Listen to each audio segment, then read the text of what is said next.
और शुरुआत करेंगे इस वक्त की बेहद अहम खबर के साथ। देवसर कुलगाम में दौरान शब मिलिटेंटों और सिक्योरिटी फोर्सेस के दरमियान एनकाउंटर शुरू हुआ है, जो कि अभी तक जारी है। तफसीलात के मुताबिक सिक्योरिटी फोर्सेस को मज़कूरा इलाके में मिलिटेंटों के छिपे होने की इत्तला मौसूल हुई, जिसके बाद यहां छिपे मिलिटेंटों ने फोर्सेस पर फायरिंग की। एनकाउंटर शुरू हुआ। जराये के मुताबिक यहां 2 से 3 मिलिटेंट छिपे हो सकते हैं, जबकि एनकाउंटर जारी है। इलाके में फायरिंग का तबादला जारी है और सिक्योरिटी फोर्सेस ने पूरे इलाके को अपनी तहवील में ले लिया है।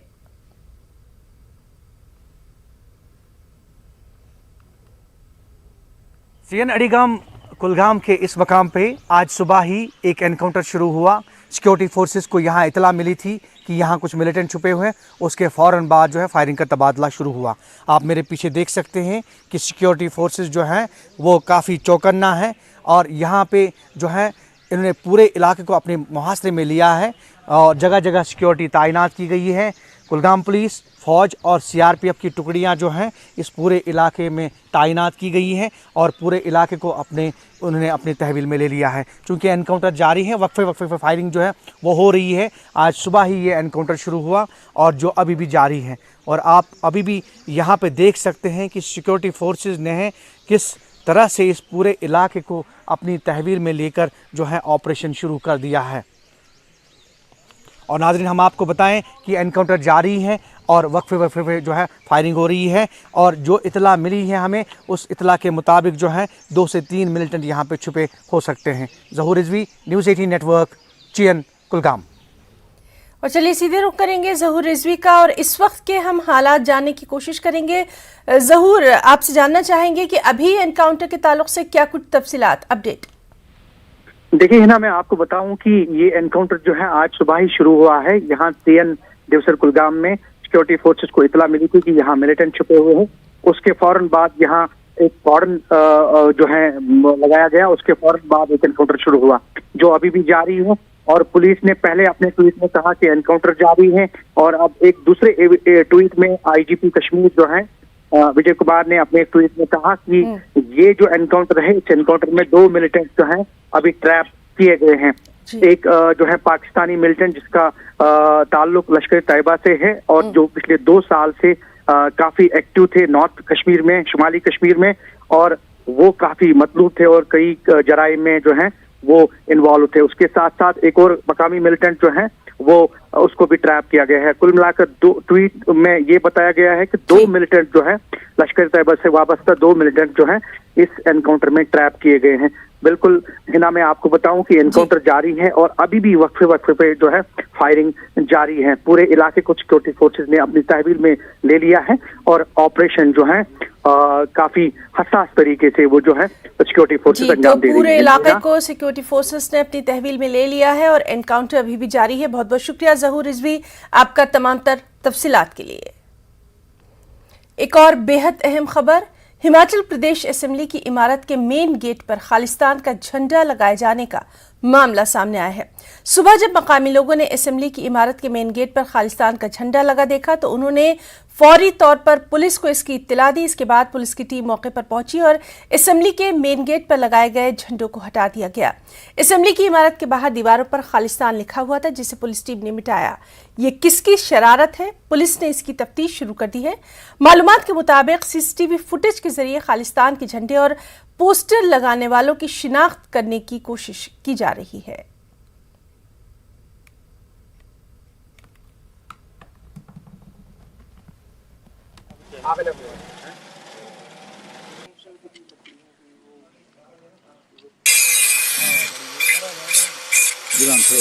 हम लोग हिमाचल वासी हैं। पहले भी खालिस्तानी समर्थकों की कई बार कई विषयों को लेकर धमकियां आई हैं। अगर सच में ही वह लोग इतना हिम्मत रखते हैं तो दिन के उजाले में आकर दिखाएं। हम लोग खुली चुनौती उनको देते हैं और किसी भी तरह से हमारा हिमाचल वासी, देशवासी जो है खालिस्तानी समर्थकों से और उनके धमकियों से किसी भी तरह से नहीं डरने वाला है। और आज जो इन्होंने यहाँ पर हरकत की है, इस विषय में यहाँ पर एक केस रजिस्टर तो हम लोग कर रहे हैं और तुरंत जितने भी नियर बाय के सीसीटीवी कैमराज हमारे लगे हैं, कैमरा से फुटेज निकाल के देखेंगे और जो भी व्यक्ति सामने आएगा जिसके बारे में पता चलेगा उसे दंडनीय अपराध के तहत जो है हम लोग केस यहाँ पर रजिस्टर भी करेंगे, उसे जो है वहाँ पर सजा भी इस विषय में मिलेगी। देखिए, सबसे पहले जानकारी मुझे अपने सब इंस्पेक्टर के थ्रू, वह एक हमारे जानकार हैं, उनका नाम मैं लेना नहीं चाहूँगी, तो उन्होंने मेरे को फ़ोन पे इस बात की जानकारी दी थी। जितने को हम पहुँचे उतने को यहाँ पे हमारे चौकी इंचार्ज नारायण सिंह और उनकी टीम मौजूद थी। SHO धर्मशाला भी आ गए थे। मूलतः रूप से ऐसा लग रहा है कि जो पब्लिक प्रॉपर्टी है उसको डिसफिगर किया गया है और किसने किया है वो जांच का विषय है। तो इसमें इस समय हम HP public property disfigurement act 1985 के तहत ही कार्रवाई अमल में लाएंगे। अहम खबर दिल्ली से। मगरिबी दिल्ली के सुभाष नगर इलाके में गोलियां चली हैं। 2 ग्रुपों में जबरदस्त फायरिंग हुई। तकरीबन 10 से ज्यादा गोलियां चली जिससे 2 अफराद जख्मी हो गए। पुलिस और आला हुक्काम मौके पर तैनात किए गए हैं। पूरा मामला CCTV कैमरे में कैद हो गया है।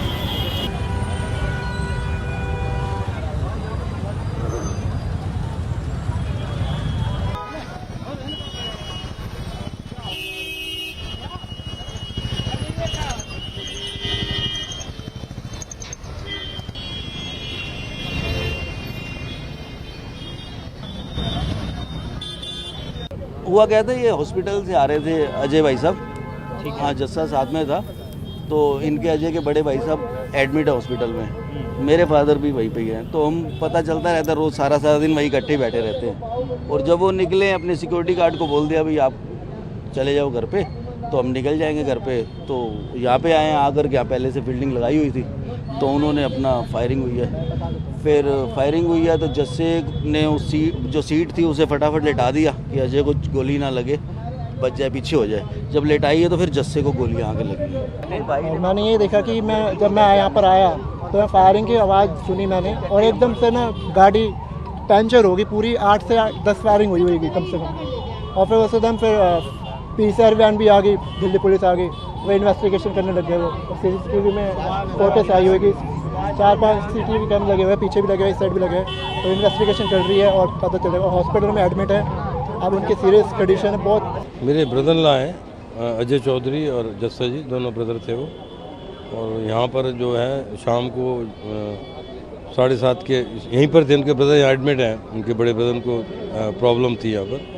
तो यहाँ से वो गए हैं, तो यहाँ पर उनके पास सिक्योरिटी गार्ड भी था, तो उन्होंने उनको जल्दी भेज दिया यहीं से उनको। तो यहाँ से सुभाष नगर जाना था, घर की तरफ जा रहे थे।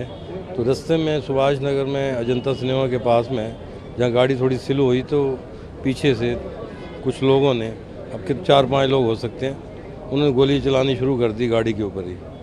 तो इनोवा गाड़ी इनके पास थी, तो गाड़ी पे भी 7-8 गोलियां लगी हैं और 6-7 गोलियां इनको लगी हैं। तो जस्से ने जो है ना अपने भाई को बचाने के लिए उसके ऊपर लेट गए हो और भाई का काफ़ी बचाव किया, लेकिन उनको खुद को 4-5 गोलियां लग गई। तो फिर गाड़ी उन्होंने फटाफट स्टार्ट की और जो स्कूटर पे लोग आए थे उनका स्कूटर भी नीचे गिरा दिया उन्होंने, और फटाफट गाड़ी पंचर गाड़ी को ही हॉस्पिटल में लेके आ गए और यहाँ उनका इलाज चल रहा है। बीजेपी लीडर तेजेंद्र पाल सिंह बग्गा को पंजाब और हरियाणा कोर्ट से राहत मिल गई है। जस्टिस अनूप चिटकारा ने रात बग्गा की दरख्वास्त पर अपनी रिहाइशगाह पर हंगामी बुनियादों पर समाअत की और बग्गा की गिरफ्तारी पर 10 मई तक के लिए रोक लगा दी। इससे पहले मोहाली की अदालत ने बग्गा के खिलाफ गिरफ्तारी का वारंट जारी किया था। 1 अप्रैल को बग्गा के खिलाफ FIR दर्ज की गई थी। बग्गा ने 30 मार्च को दिल्ली के वज़ीर अरविंद केजरीवाल की रिहाइशगाह के बाहर बीजेपी युवा मोर्चा के एहतजाज के दौरान मुतनाज़ तबसरा किया था।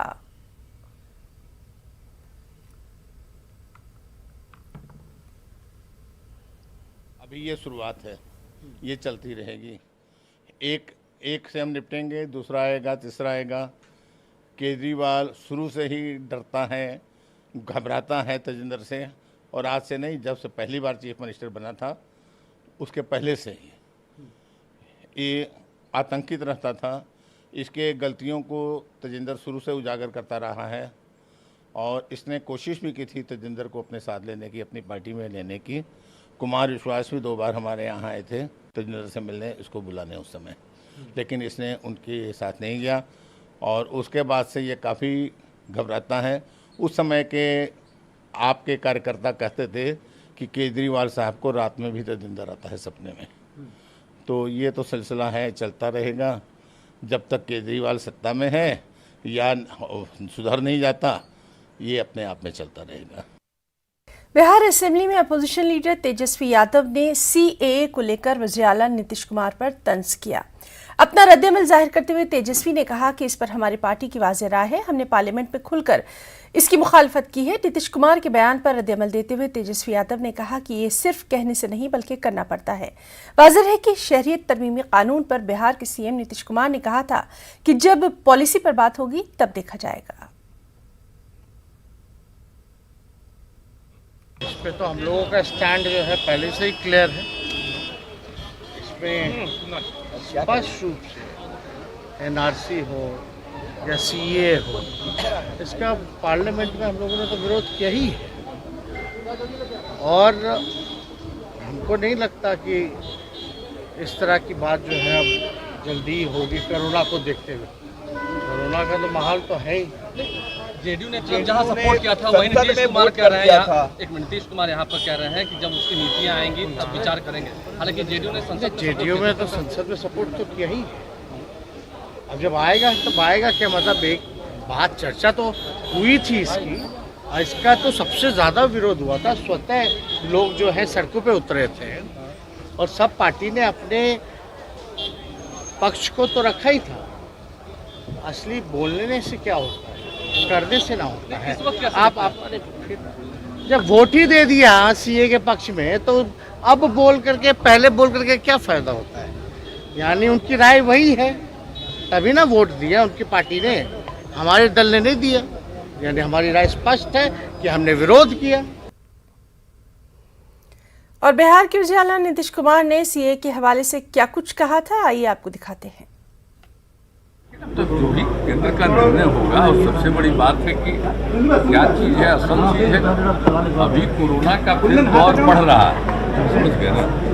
तो हम तो ज़्यादा चिंता हम लोग हैं कोरोना से लोगों की रक्षा करने का, लेकिन कोई जो पॉलिसी की बात होगी तो उसको अलग से देखेंगे। हमने बाकी चीज़ों को भी देखा। हज़रत ख्वाजा मोइनुद्दीन चिश्ती रहमतुल्लाह अलैह की दरगाह में आज जन्नती दरवाज़ा खोल दिया गया। आज सुबह जन्नती दरवाजे से गुजरने वालों की अच्छी खासी तादाद नजर आई। ये जन्नती दरवाज़ा साल में 4 मरतबा खोला जाता है। ये जन्नती दरवाज़ा आज बाद नमाज ज़ुहर बंद कर दिया जाएगा।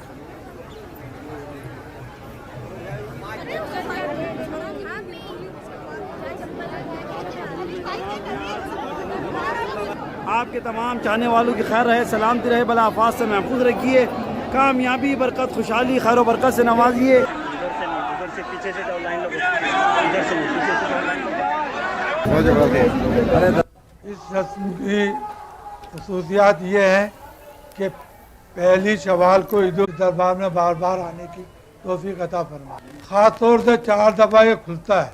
गरीब नवाज के उर्स में 29 तारीख से लेकर के 6 रजबुल मुरज्जब, उसके बाद ईद उल फितर पहली शवाल को, उसके बाद 6 शवाल की सुबह खिदमत शरीफ के बाद खोल दिया जाता है। उसके बाद अब ईद उल जुहा पे ये जन्नती दरवाज़ा खुलेगा, क्योंकि ये गरीबों का काबा है, यही आशिकान काबा है। यहीं लोग तवाफ़ करते हैं और अल्लाह से सवाब की उम्मीद रखते हैं। बतौफ़ैल रसूल मक़बूल सल्लल्लाहु अलैहि वसल्लम पे अल्लाह ताला सबकी आदियों को कबूल और मकबूल फरमाए। महकमे सेहत के आदाद शुमार के मुताबिक मुल्क भर में कोरोना के 3,451 नए मामलों की तस्दीक हो गई है। गुज़िश्ता 24 घंटों के दौरान 40 मरीजों की कोरोना से मौत की खबर है। इसी अरसे में 3,089 लोग कोरोना से शिफायाब हुए। फिलहाल मुल्क में 20,000 से ज्यादा एक्टिव मामले पाए जाते हैं। अब तक मुल्क भर में 190 करोड़ से ज्यादा टीके लगाए जा चुके हैं। वहीं मास्क और दीगर एहतियाती इक़दाम इख्तियार करने की अवाम से लगातार अपील की जा रही है। बात करेंगे तूफान आसानी की। तूफान आसानी खलीज बंगाल तक पहुंच गया है। इसका असर आज शाम तक नजर आ सकता है। महकमा मौसमियात ने अलर्ट जारी कर दिया है और कहा है कि 10 मई तक ये तूफान उड़ीसा के साहिलों से टकरा सकता है। इस दौरान 125 किलोमीटर फी घंटे की रफ्तार से हवाएं चल सकती हैं। महकमा मौसमियात के मुताबिक समुद्री तूफान अपना रुख भी बदल सकता है। बिहार और झारखंड में बारिश के हवाले से भी अलर्ट जारी कर दिया गया है।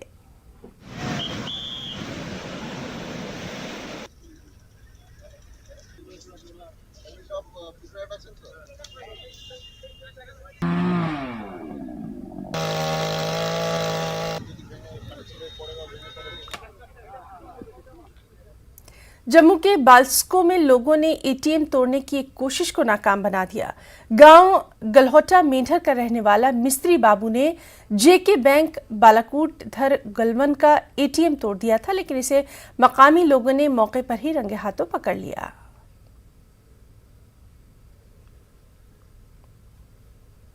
G7 ममालिक के सरबराहान की यूक्रेनी सदर वोल्दिमीर ज़ेलेंस्की के साथ आज वर्चुअल मीटिंग होना है। इस वर्चुअल मीटिंग में G7 ममालिक में America, Canada, France, Japan, Germany, Italy और बरतानिया के सरबराहान शामिल रहेंगे। यूक्रेन में रूस के फौजी ऑपरेशन की पेशरफ्त, जंग के आलमी असरात और रूस पर सख्त पाबंदियां आयद करके यूक्रेन की हिमायत की कोशिशों पर तबादला ख्याल किए जाने की तवक्को है। वाज़ेह रहे कि एक रोज कबल अमेरिकी सदर जो बाइडेन ने यूक्रेन की दिफाई फोर्सेस की मदद के लिए मजीद $150 मिलियन का असलहा फराहम करने का ऐलान किया था। वहीं बरतानिया ने भी यूक्रेन के लिए 1.3 बिलियन पाउंड की दिफाई इमदाद का ऐलान किया है। दिल्ली से इस वक्त हमारे साथ मौजूद हैं हमारे साथी शैलेंद्र वांगू। शैलेंद्र, G7 जो कंट्रीज हैं उनकी आज जो एक अहम वर्चुअल मीटिंग होने वाली है ज़ेलेंस्की के साथ, काफी अहमियत की हामिल देखी जा रही है। खास तौर पर जिस तरह से देखा जा रहा है कि जंग को रोकने की हर तरह से कोशिशें की जा रही हैं, क्या कुछ इस सिलसिले में आप कहेंगे? बिल्कुल, आपको बता दें हिना कि G7 कंट्रीज यानी US, Britain, France, Germany, Japan, Canada और इटली, ये जो 7 मुल्क हैं, ये आज एक बैठक करने वाले हैं, मीटिंग करने वाले हैं वर्चुअल यूक्रेन के प्रेसिडेंट व्लादिमीर ज़ेलेंस्की के साथ में। और जो पिछले करीब 2 महीने से जो वॉर चल रहा है रशिया की तरफ से यूक्रेन पर, उसको लेकर इसमें रिपोर्ट ली जाएगी, बातचीत की जाएगी ज़ेलेंस्की के साथ में। ज़ेलेंस्की रिपोर्ट करेंगे क्या कुछ उनके देश में सब हालात बने हुए हैं। और हमने ये भी देखा है कि जो G7 कंट्रीज हैं, जिनको फिलहाल अभी जर्मनी चेयर कर रहा है, उन्होंने कई सारे कदम उठाए हैं, सैंक्शंस लगाई हैं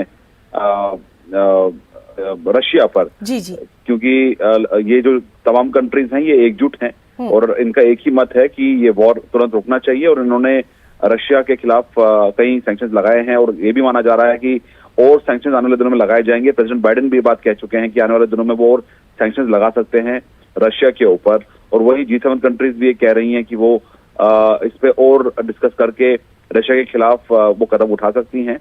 लेकिन अहम बात यह है कि अभी तक जो वॉर जो शुरू हुआ था 24 फरवरी को, वो लगातार जारी है। उसमें कोई अभी तक राहत नहीं मिल पाई है यूक्रेन को।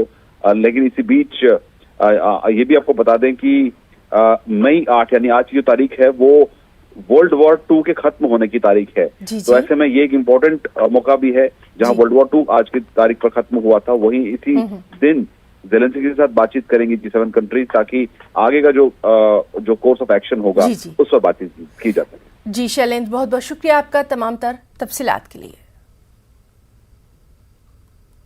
आलमी तंजीम सेहत के डायरेक्टर जनरल टेड्रोस ने यूक्रेन के सदरमुकाम कीव का दौरा किया और उन्हें अपने दौरे के दौरान 200 मुख्तलिफ तिब्बी इदारों का मुआयना किया जो कि रूस के हमलों में मुकम्मल तौर पर तबाह हो चुके हैं। उन्होंने अपने गहरे दुख और अफसोस का इजहार करते हुए कहा कि जंगी हालात में तिब्बी इदारों को कतई तौर पर निशाना नहीं बनाना चाहिए। टेड्रोस ने मीडिया से खिताब के दौरान यूक्रेनी हुकूमत और आवाम से कहा कि आपको हमारा भरपूर ताउन हासिल रहेगा। यूक्रेन के तिब्बी निज़ाम को मुस्तहकम बनाने के लिए WHO की जानिब से हर मुमकिन मदद फराहम की जाएगी। उन्होंने मजीद कहा कि इस वक्त सबसे अहम ज़रूरत अमन की है और जंग बंदी के लिए हम रूस से लगातार अपील कर रहे हैं। My message to all the people of Ukraine is that WHO stands with you. We will do everything we can to support the government in its efforts to treat the injured, maintain health services, and to repair and strengthen Ukraine's health systems. But there is one medicine that WHO cannot deliver, and which किसी शायर ने क्या खूब कहा है, चलती फिरती हुई आंखों से अज़ा देखी है, मैंने जन्नत तो नहीं देखी है, माँ देखी है। माँ की ममता लाजवाल है, वालदा की मोहब्बत और उल्फत लाफानी है।